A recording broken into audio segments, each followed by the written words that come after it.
सानिया मल्होत्रा ने आमिर खान की फिल्म दंगल से बॉलीवुड में डेब्यू किया था और उसी वक्त ये समझ में आ गया था कि ये अदाकारा कुछ कमाल करेगी और उन्होंने किया भी कुछ ऐसा ही।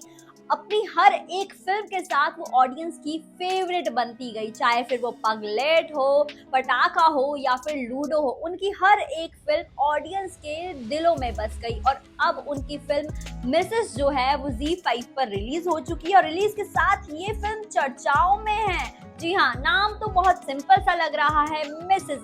लग रहा है कि एक आम सी फिल्म होगी, लेकिन ये आम सी फिल्म कुछ खास दिखा जाती है। ये आम सा किरदार समाज को उसका आईना दिखा रहा है और वो भी वो आईना जो कभी हम देखना ही नहीं चाहते हैं या आज तक जो कभी हमने देखा ही नहीं है, जिसके बारे में हमने कभी सोचा ही नहीं है। सोचिए, आप जब घर पे खाना खाते हैं, पकवान खाते हैं, एकदम मतलब डाइनिंग टेबल पे बैठ के चटकारे लेते हैं और बहुत सारा रायता फैला देते हैं, तो उसको रायते को समेटता कौन है? क्या होता है उसके बाद, क्या होता है उससे पहले?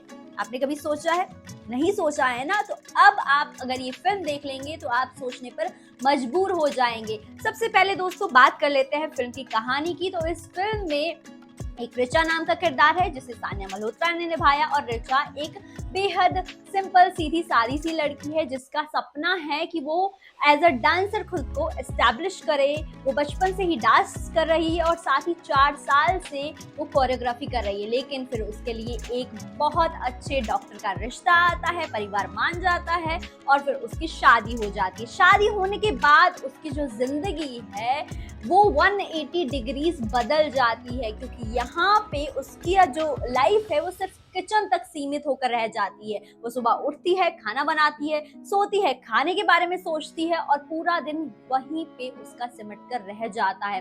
अब आप बोलेंगे कि अरे ये तो नॉर्मल है, सारी फीमेल्स ऐसे ही तो करती है, लेकिन इस फिल्म में ये दिखाया गया है कि ये नॉर्मल नहीं है। किस तरीके से ये नॉर्मल नहीं है, आपको ये जानने के लिए फिल्म देखनी होगी। और जब सानिया मल्होत्रा जो है यानी कि ऋचा जो है वो ये सबसे पीछे हट जाती है, तो किस तरीके से उसका खुद का परिवार उसे सिखाता है कि किस तरीके से महिलाओं को रहना चाहिए।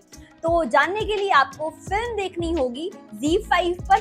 अब हम बात कर लेते हैं कि इस फिल्म के किरदारों ने कैसा काम किया है। दोस्तों, इस फिल्म में आपको सानिया मल्होत्रा ऋचा के किरदार में नजर आएंगे, उनके ससुर के किरदार में आपको कंवलजीत सिंह नजर आएंगे और उनके पति के किरदार में आपको नजर आने वाले हैं निशांत। तो इन दोनों किरदारों ने इतना बेहतरीन काम किया है, मतलब उनके पति और ससुर ने, कि आपको उनसे नफरत हो जाएगी। और जब कोई किरदार इस तरीके से निभा देता है, मतलब वो अपनी एक्टिंग में और ऑडियंस के सामने खरा उतरा है। तो ये एक्टिंग की डायरेक्शन भी बहुत अच्छी है इस फिल्म की। ये फिल्म जो है वो एक south Indian film the great Indian kitchen का रीमेक है। तो आप ये फिल्म देखिए। ये फिल्म दिखाती है समाज को उसका आईना। जी हाँ, वही आईना जो हम कभी देखना नहीं चाहते हैं।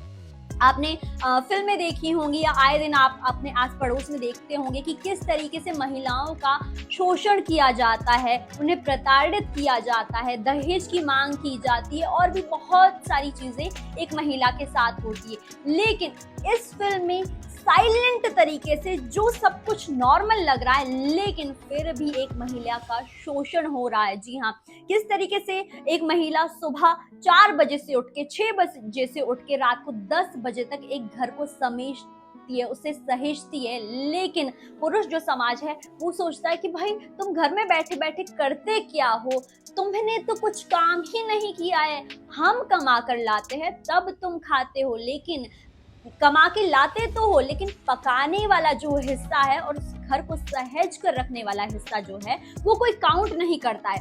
हमारी मम्मियाँ ये काम करती हैं, सब लोग ये काम करते हैं, इट्स वेरी नॉर्मल, बट उन लोगों को उस काम का क्रेडिट नहीं मिलता है। तो यही बात जो है वो नॉर्मल नहीं है।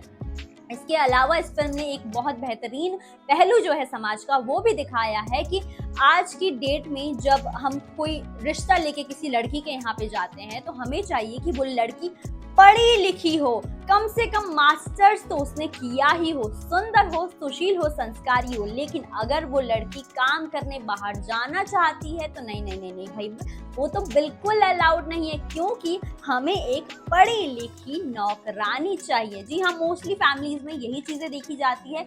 बस उस नौकरानी को बहू का टैग दे दिया जाता है, उसे बहुत सारे गहने, बहुत सारे गिफ्ट दिए जाते हैं at the time of wedding, और बाद में वो सारी चीजें उससे वापस भी ले ली जाती है और उसे दर्शाया जाता है कि भाई ये सब तो तुम्हारा ही है, तुम इस घर की मालकिन हो। लेकिन वो मालकिन नहीं, आखिर में नौकरानी बनकर रह जाती है। तो ये बहुत अच्छा मैसेज देती है फिल्म। आप ZEE5 पे जरूर जाइए, देखिए इस फिल्म को।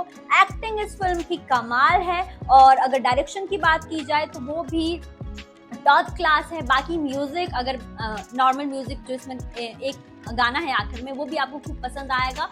और जो बैकग्राउंड म्यूजिक है वो एकदम सिचुएशंस के साथ मैच कर रहा है। तो ZEE5 पे मैसेज स्ट्रीम हो रही है, आप जाइए। अगर आपने देख ली है ये फिल्म तो आप कमेंट सेक्शन में जरूर बताइएगा कि आपको ये फिल्म कैसी लगी। बाकी इस वीडियो को मैं यहीं पे खत्म करती हूँ, बहुत जल्दी अगली वीडियो में आपसे मुलाकात होगी। तब तक के लिए मैनी टॉक्स विद मनीषा को सब्सक्राइब करना बिल्कुल ना भूले, और यूं ही आप हंसते रहिए, मुस्कुराते